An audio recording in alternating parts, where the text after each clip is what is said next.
Ante la caída de los precios del petróleo y las presiones del peso frente al dólar, la prioridad, asegura el gobierno federal, es tener una política económica responsable.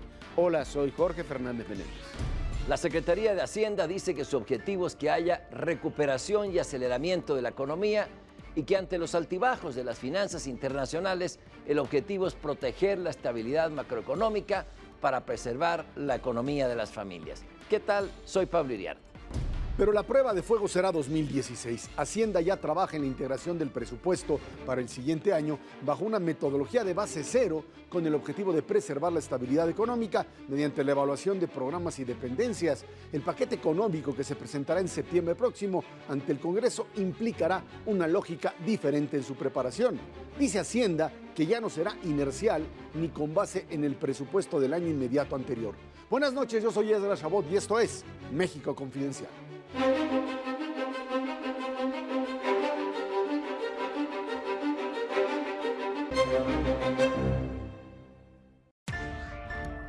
La economía mexicana comenzó a crecer en este 2015, después del atorón que tuvimos durante todo el 2014, perspectivas muy negativas, pero también es cierto que esta visión positiva que muchos tienen ahora está basada tanto en función de las reformas que se han aprobado y que han cambiado muchas de las partes que podríamos considerar fundamentales del aparato productivo. Sin embargo, todavía esta posibilidad de bajar al terreno de lo cotidiano no aparece, y esto es lo que la ciudadanía estaría pensando que debería suceder en este 2015. Jorge Pablo, creo que el problema de la economía mexicana frente a lo que sucede además a nivel internacional, en donde no hay muchas economías que puedan hoy presumir ni de estabilidad, ni de capacidad de crecimiento, ni de mantener, digamos, lo que sería el poder adquisitivo de la gente. El caso mexicano puede, si las cosas salen bien y uno amarra todos estos posibles,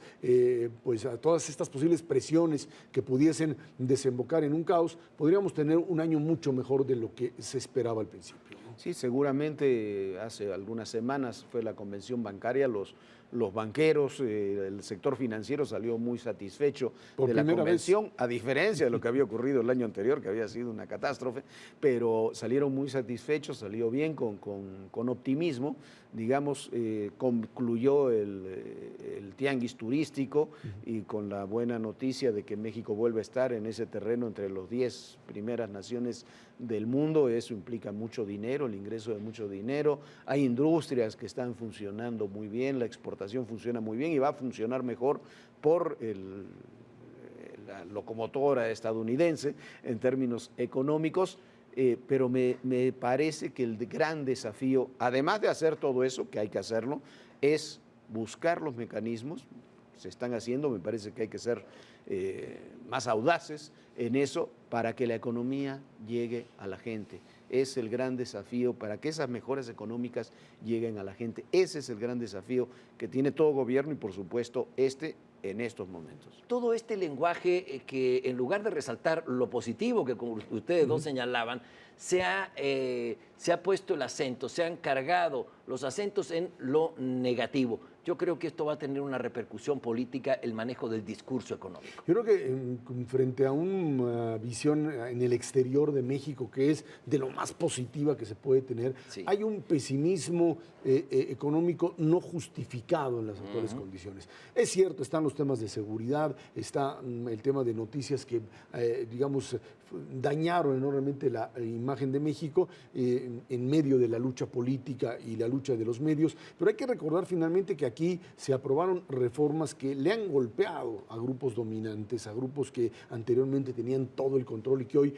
se genera mayor competencia o está por generarse mayor competencia. Hay que recordar que temas como el abaratamiento de la telefonía o los temas de competencia en televisión, etcétera, esto le da confianza a muchos inversionistas extranjeros y México sigue siendo visto como una parte importante, digamos, de lo que sería el mercado Canadá, México, Estados Unidos. Yo lo que diría, y creo que es importante plantearlo, es, si bien es cierto que del centro del país para arriba tenemos modelos económicos muy modernos, muy competitivos, en caso de la manufactura, tenemos un sureste del país que, aunque le sigan metiendo el dinero que le sigan metiendo, si no cambia la manera de generar riqueza, de distribuir riqueza y de incentivar el crecimiento, a Guerrero, a Chiapas, a Oaxaca, meterle más dinero no le va a dar crecimiento. Si uno hace mal lo mismo 100 veces, le va a salir el mismo resultado. Sí, estamos totalmente de acuerdo, pero por otra parte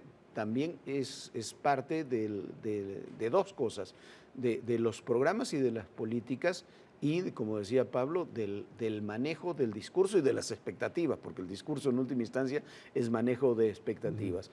En términos de programas, a ver, es pregunta.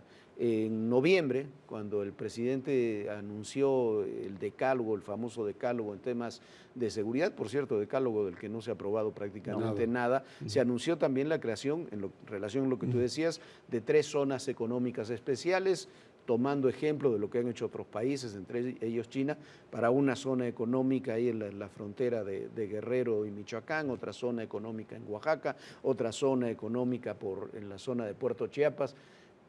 Ninguna de las 3 se ha avanzado ni siquiera en el discurso y eran, eso sí, proyectos productivos para esas 3 zonas. ¿Por qué? Porque quizás no hay condiciones políticas para impulsar los proyectos productivos. Y después, lo que decías, Pablo, hay buenas noticias o deberían transitar más.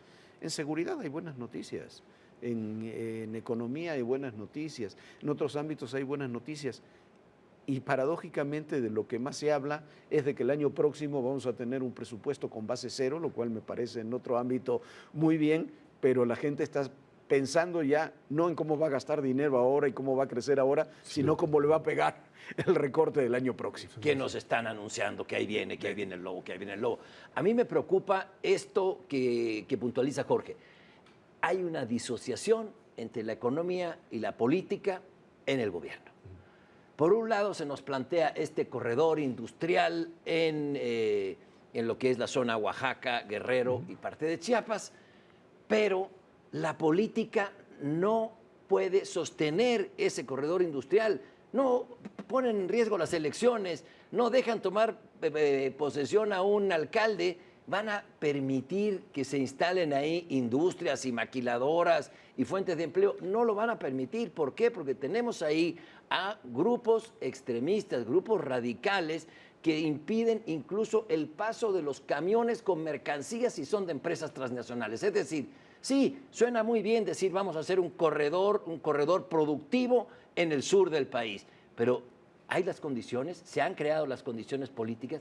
A mí me parece que no. Pero no tienes mucho de dónde moverte. Tu idea de presupuesto base cero es que ya no tienes ingreso petrolero y como ya no lo tienes, pues vamos a tener que otra vez establecer un nuevo acuerdo a nivel federal de cómo se gasta y cómo se cobran impuestos. Esta promesa del gobierno de decir no hay otra reforma hacendaria con esta alcanza, yo dudo que vaya a funcionar para todo el sexenio, más aún con el tema petrolero. Ingreso petrolero hay. Ingreso petrolero a $40 ya lo hubieran querido gobiernos como el de Zedillo y como el de Salinas, que lo tuvieron el de Zedillo a $9 y el de Salinas a 17. Es decir, $40 el precio del barril es razonable. Claro, para la manera en que se ha inflado el presupuesto, en la manera en que ha crecido el presupuesto, nunca va a alcanzar. ¿Sí? ¿Con qué resultados? Con lo que tú decías, los mismos, nada. ¿De qué nos han servido? Sí ha servido de algo el ingreso mayor, el ingreso de un petróleo a $100, pero en los hechos tenemos más pobres y tenemos mayor cantidad de empleo mal pagado, subempleo y desempleo. Ahora, el punto está, insisto, en por qué se anuncian medidas que son necesarias, como este corredor industrial en la zona sur y el presupuesto base cero, cuando no existen las condiciones políticas para ello. ¿Por qué?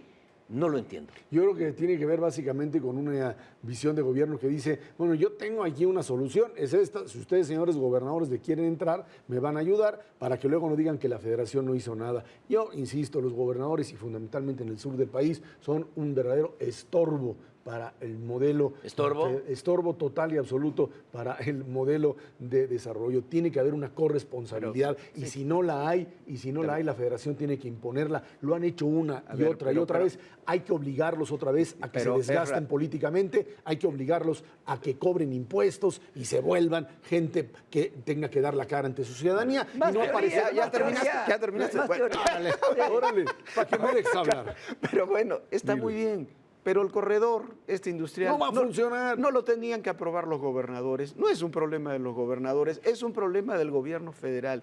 Y en el gobierno federal, porque si no decir, yo sé que los gobernadores son responsables de muchas cosas, son buenos, el de Guerrero no existe, el de Oaxaca está en su lógica, el de Chiapas en la suya.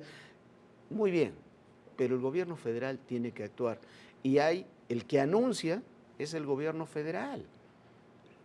No sé si negoció antes con los gobernadores o no. No negoció nada. Pero entonces, ¿para qué lo anuncias? Lo anuncias como un mecanismo de presión para decir yo tengo una. Pues no han presionado nada. Eso es cierto. Y no han presionado porque algo que decía Pablo al principio, yo creo que es verdad. Hay una disociación entre la política y la economía. El manejo político va por un camino, el manejo económico va por otro, y por las razones que sea, no está habiendo un entrecruzamiento correcto, adecuado, eficiente, de la economía con la política. Los dos quizás tienen razón de ser, pero hasta ahora no tienen una interrelación adecuada. Y la economía con el mensaje presidencial. Al mensaje presidencial creo que le urge resaltar lo positivo, porque hay cosas buenas. La economía no se nos va a ir al despeñadero, como dice la propaganda de cierto candidato presidencial. No, la economía va a tener problemas, pero no se nos va a desbarrancar. Y hay elementos positivos. ¿Dónde están esos elementos positivos? Bueno, están en las estadísticas, pero no se dice. Al contrario, se dice que las cosas vienen muy mal, pero que bueno, que hay fuerza para sacar adelante este problema. En materia de seguridad hay noticias positivas y sin embargo no salen. Me parece que el discurso presidencial, el discurso gubernamental con lo que realmente sucede también están bastante distanciados. Yo te diría que en eso creo que hubo un reconocimiento muy claro del gobierno al cambiar la estructura de la Dirección de Comunicación Social y en empezar además a poner a los secretarios de Estado a defender sus posiciones. Durante mucho tiempo lo que se hizo fue otra vez poner al presidente de la República que fuera, como sucedió con Calderón, a que lanzara los mensajes y el que recibiera también los golpes, y secretarios de Estado que ya sea por omisión o por estrategia, tuvieron que quedarse callados durante mucho tiempo. Hoy esos son los que tienen que salir y asumir responsabilidades y también finalmente discutir, entrarle a la temática de por qué mi proyecto es válido y el otro no, porque pensar que las cosas caminan solas es cierto, eso no pasa